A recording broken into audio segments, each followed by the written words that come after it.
Sa simula ng kwento, makikilala natin si Dae-soo, isang mayamang lalaki na sobrang nalasing sa mismong araw na iyon. Dahil sa kanyang kalasingan ay inaresto siya ng mga pulis. Habang nasa presinto ay wala siyang tigil sa paggawa ng gulo. Sinisigawan at sinasaktan pa niya ang mga pulis na naroon. Maya-maya ay dumating ang kanyang kaibigan. Humingi ito ng paumanhin sa mga pulis at siya ring nagpiyansa kay Dae-soo upang makalabas sila. Paglabas ng presinto ay tumawag si Dae-soo sa kanilang bahay gamit ang isang pampublikong telepono. Ang kanyang batang anak ang sumagot. Sinabi niya rito na sandali na lang at uwi na siya. At may dala siyang maraming laruan at regalo kaya hintayin lang siya. Matapos ang tawag ay lumayo muna siya habang ang kanyang kaibigan naman ay may tinawagan din, ngunit nang matapos ito at hanapin si Dae-soo ay bigla na lamang itong nawala. Kahit anong paghahanap ang gawin niya ay wala na itong bakas. Ang tanging naiwan ay ang ilang gamit ni Dae-soo na nakakalat sa kalsada. Senyales na may dumukot sa kanya. Sa sumunod na eksena ay makikita nating nakakulong si Dae-soo sa isang misteryosong silid. Inilalabas niya ang kanyang ulo sa maliit na butas ng pintuan tuwing may nagdadala ng pagkain. Paulit-ulit niyang tinatanong ang lalaking naghahatid ng pagkain kung ano ang kasalanang nagawa niya para ikulong ng ganoon. Ngunit hindi siya kailanman sinasagot at agad na isinasara muli ang maliit na lagusan.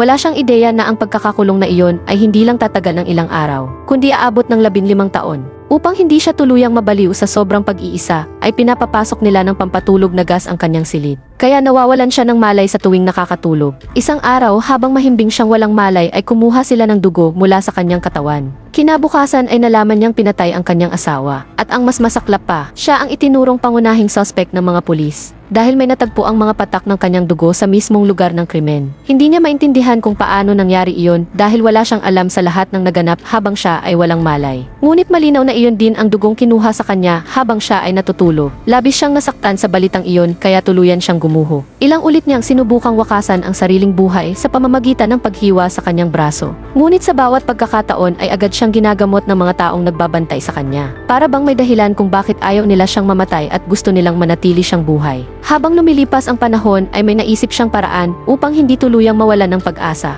Gamit ang mga chopstick na kasama ng kanyang pagkain ay lihim niyang sinimulang hukayin ang pader ng kanyang kulungan. Araw-araw niya itong ginagawa bilang paraan upang maubos ang oras. Hanggang sa lumipas ang 15 taon. Sa wakas ay natanggal niya ang isang piraso ng bricks at nasilayan ang labas ng lungsod. Sobrang saya niya dahil pakiramdam niya ay malapit na rin siyang makalaya at malaman kung sino ang sumira sa kanyang buhay at ginawa itong isang bangungot. Nang gabing iyon ay natulog siyang puno ng pag-asa na paggising niya ay makakalabas na siya. Ngunit pagmulat niya ng kanyang mga mata ay natuklasan niyang nasa loob na siya ng isang maleta na iniwan sa ibang lugar. Dahil gayon lamang muli niya nasilayan ang sikat ng araw, matapos ang 15 taon ay hindi kinaya ng kanyang mga mata ang liwanag. Halos wala siyang makita sa una. Makalipas ang ilang sandali ay unti-unti siyang nakabawi. Doon niya napansin ang isang lalaki sa rooftop na naghahanda ng tumalon upang kitilin ang sariling buhay. Nilapitan niya ito at pinagmasdan ng mabuti. Pati ang amoy nito ay tila sinisinghot niya. Dahil matapos ang napakahabang panahon ay muli siyang nakakita ng ibang tao. Ikinuwento niya rito ang lahat ng pinagdaanan niya upang kahit papaano ay bigyan ito ng pag-asa at pigilan sa balak nitong pagpapakamatay. Pagkatapos ng kanilang pag-uusap ay umalis na si Dae-soo. Ngunit sa kabila ng kanyang pagsisikap ay tumalon pa rin ang lalaki at nagpakamatay. Imbes na mabigla ay napangiti lamang si Dae-soo at tahimik na sinabi sa sarili. Kakaiba talaga ang mundo. Kapag masaya tayo ay maraming nakikitawa. Pero kapag umiiyak tayo ay kadalasan ay mag-isa lang nating dinadala ang sakit. Doon niya rin nalaman na taong 2003 na at napakalaki na ng ipinagbago ng mundo habang siya ay nakakulong. Habang nakaupo siya sa tabi ng isang glass display ay tahimik niyang pinagmamasdan ang mga isda sa loob nito. Maya-maya ay may isang pulubi na lumapit sa kanya at iniabot ang kaunting pera kasama ang isang cellphone. Bago umalis ang pulubi ay sinabi nitong itago na lamang ang cellphone at pera. At huwag na siyang tanungin kung saan ito nanggaling. Dahil may nag-utos lamang sa kanya na ibigay iyon kay Dae-soo. Matapos iyon ay naghiwalay na sila ng landas.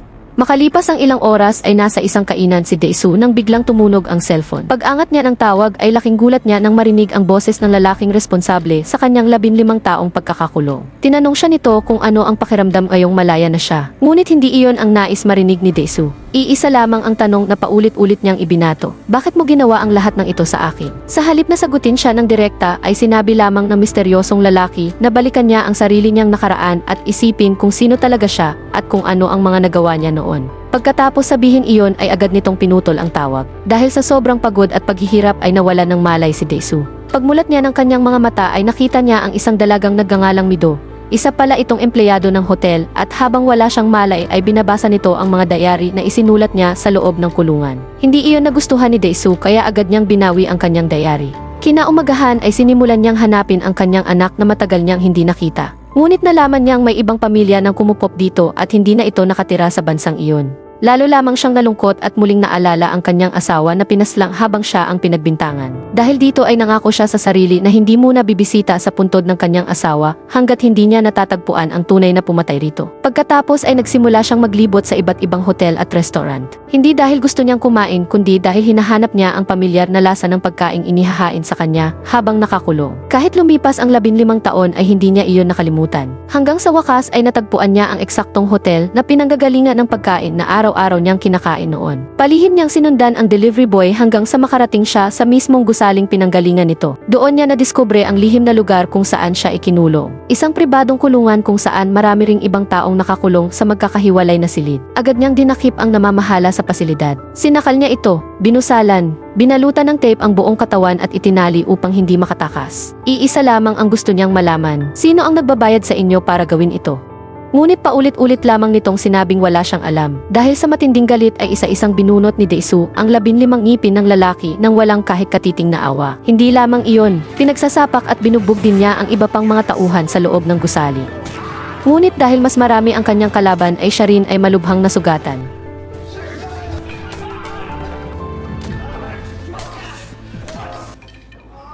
Halos mawalan na siya ng buhay bago tuluyang makalabas ng gusali at bumagsak sa kalsada. Maya-maya ay may isang lalaking huminto upang tulungan siya at isinakay siya sa kotse nito. Ang nakapagtataka ay tinawag siya nito sa kanyang pangalan na para bang matagal na siyang kilala. Doon nagsimulang magduda si Dae-soo, ngunit wala na siyang lakas upang sundan o usisain pa ito. Nang muli siyang magising ay nasa tabi na niya si Mi-do.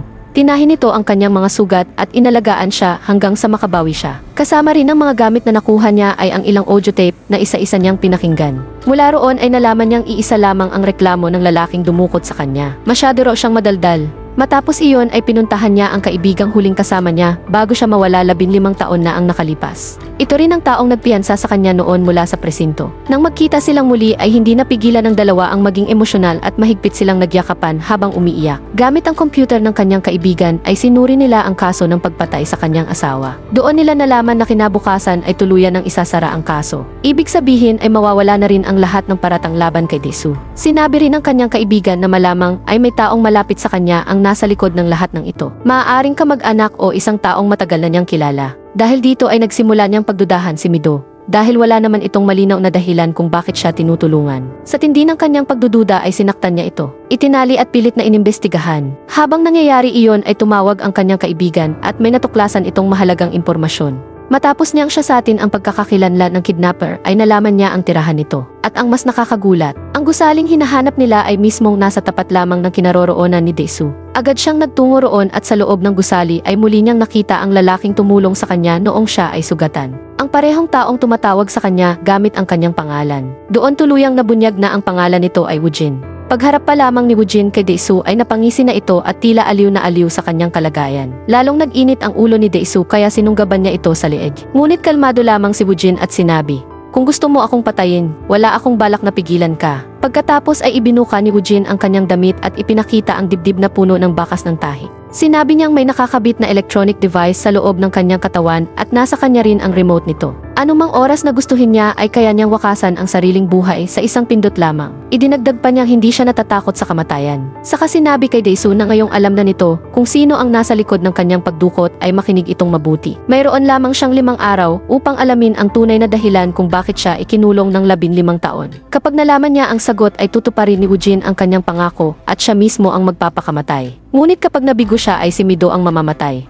Matapos sabihin iyon ay tahimik siyang umalis habang si Dae-soo ay hindi na nakapagsalita. Dahil higit sa lahat ay gusto rin niyang malaman kung anong kasalanan ang nagawa niya upang pagdusahan ang ganoong kalupit na kaparusahan. Pagbalik niya kay Mi-do ay nadatnan niyang bihag na ito ng manager ng lihim na kulungan kasama ang mga tauhan nito. Balak ng manager na gantihan siya sa parehong paraan sa pamamagitan ng pagbunot sa kanyang mga ngipin gaya ng ginawa niya rito noon. Ngunit bago pa nila maisagawa iyon ay dumating ang isa sa mga tauhan ni Woojin dala ang malaking halaga ng pera bilang kapalit ng kalayaan ni Dae-soo at Mi-do. Agad namang tinanggap ng manager ang alok at pinakawalan silang dalawa matapos makuha ang bayad. Bago tuluyang umalis ay binalaan ni Dae-soo ang manager na babalikan niya ito at puputulin ang mga kamay nito dahil hinawakan nito si Mi-do. Pagkatapos ng pangyayaring iyon ay lumayo muna sina Daesu at Mido upang magtago. Habang magkasama sila ay lalo pang tumibay ang kanilang samahan at mas naging malapit sa isa't isa. Kinabukasan ay nagising sila at nakita ang isang kahong iniwan sa kanilang harapan. Nang buksan nila ito ay tumambad ang putol na kamay ng manager ng kulungan. Agad na naisip ni Daesu na si Woojin ang may kagagawa nito dahil siya lamang ang nakaalam na binalak niyang putulin ang kamay ng manager. Doon niya napagtanto na malamang ay may nagmamanman sa bawat galaw nila. Kaya nagtungo siya sa isang electronics shop upang ipasuri ang kanyang sapatos at mga damit. Doon nila nadiskubre ang isang maliit na listening device na nakatago sa kanyang sapatos. Gamit pala iyon ay naririnig ni Woojin ang lahat ng kanilang pinag-uusapan at nasusubaybayan ang bawat kilos nila. Habang ipinagpapatuloy ang kanyang investigasyon ay may natuklasan siyang dating paaralan. Ang mismong eskwelahang pinasukan niya noong kabataan niya. Agad siyang nagtungo roon upang maghanap ng mga bakas ng nakaraan. Doon ay nalaman niyang may isang babaeng dating nag-aral sa paaralang iyon. Ngunit ang lahat ng larawan nito ay matagal nang inalis. Kaya tinawagan niya ang kanyang dating kaibigan at nagtanong tungkol sa babae. Sinabi ng kaibigan na kaklase nila ito noon at nagpakamatay matapos tumalon sa ilog. Ayon sa mga chismis sa paaralan ay masama raw ang reputasyon ng babae at sinasabing nagkaroon ito ng ipinagbabawal na relasyon. Habang nagaganap ang pag-uusap na iyon ay nakikinig din si Woojin sa kabilang panig. Labis siyang nasaktan nang marinig ang masasakit na salitang ibinabato laban sa babae. Kaya agad niyang pinuntahan ang kaibigan ni Daesu at walang awang binugbog ito hanggang sa mapatay. Bago siya umalis ay sinabi niyang hindi kailanman naging ganoong klaseng tao ang babaeng iyon at hindi nito karapat-dapat ang lahat ng paninirang sinabi tungkol sa kanya. Nang mabalitaan ni Daesu ang pagkamatay ng kanyang kaibigan ay labis siyang nalungkot. Naniwala siyang nadamay lamang ito dahil sa pagtulong sa kanya. Natakot din siya na baka si Mido naman ang susunod na mapahamak, ay pansamantala niya itong iniwan sa pangangalaga ng manager ng kulungan na ngayon ay kakampi na nila. Habang siya ay nagpatuloy mag-isa sa paghahanap ng buong katotohanan. Habang unti-unti niyang binabalikan ang kanyang mga alaala sa paaralan, ay nagsimulang luminaw sa kanyang isip ang isang pangyayari. Naalala niya ang babaeng nagpakamatay at ang lalaking sobrang lapit dito. Noon ay nakita niya mismo ang kakaibang relasyon ng magkapatid. Doon tuluyang nabunyag na ang lalaking iyon ay walang iba kundi si Woojin, ang mismong taong nagkulong sa kanya sa loob ng 15 taon. Naalala rin niyang bago siya lumipat ng paaralan ay naikwento niya ang lihim na iyon sa isa niyang kaibigan. Ngunit mahigpit niya itong pinakiusapang huwag ipagsasabi kaninuman. Sa kasamaang palad ay iyon pala ang pinakamalaking pagkakamali ng kanyang buhay. Dahil hindi tinupad ng kaibigan ang kanyang pangako at ikinalat ang balita sa buong paaralan. Bunga ng mga chismis at kahihiyan ay pinili ng babae na wakasan ang sarili niyang buhay. At iyon ang dahilan kung bakit buong buhay na itinanim ni Woojin ang paghihiganti laban kay Daesu. Sa wakas ay nalaman na rin ni Daesu ang tunay na dahilan ng kanyang mahabang pagkakakulong. Eksaktong 5 araw na ang lumipas mula nang bigyan siya ni Woojin ng palugit upang tuklasin ang katotohanan. Kaya agad niya itong hinarap at sinabi na nalaman na niya ang lahat. Ayon sa kanilang kasunduan ay oras na para tuparin ni Woojin ang kanyang pangako at tapusin ang sariling buhay. Sa kagalit na sinabi ni Daesu na napakasama at napakababa nitong tao dahil maging ang sarili nitong kapatid ay hindi nito pinatawad. Hindi lamang nito isinangkot ang babae sa ipinagbabawal nilang relasyon, kundi hinayaan pa nitong mawala ito at pinalabas na simpleng pagpapakamatay lamang ang lahat. Pagkarinig ni Woojin sa sinabi ni Daesu ay napangiti lamang siya at mahinahong nagsalita. Sinabi niyang noon pa man ay gusto niyang manatiling lihim ang lahat.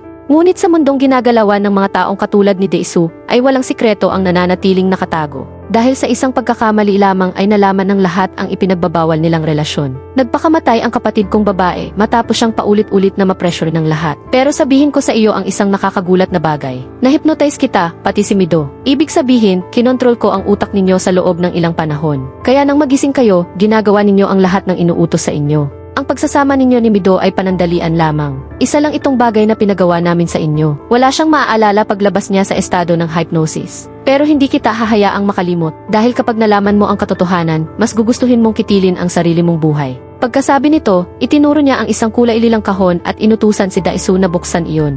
Nang buksan ni Daesu ang kahon, may isang album sa loob. Nandoon ang mga litrato ng isang batang babae na kasama ni Daesu noon. Habang binabaliktad niya ang bawat pahina, makikita roon ang mga larawan ng batang babae habang siya ay lumalaki. At sa pinakahuling bahagi ng album, may isang litrato ni Mido. Ibig sabihin, si Mido ay kadugo ni Daesu. Siya ang anak na babae na minahal niya at nakasama niya sa loob ng mahabang panahon. Nabigla si Daesu nang malaman ang katotohanan ito. Ngunit maya-maya, napuno siya ng galit at inatake niya si Woojin.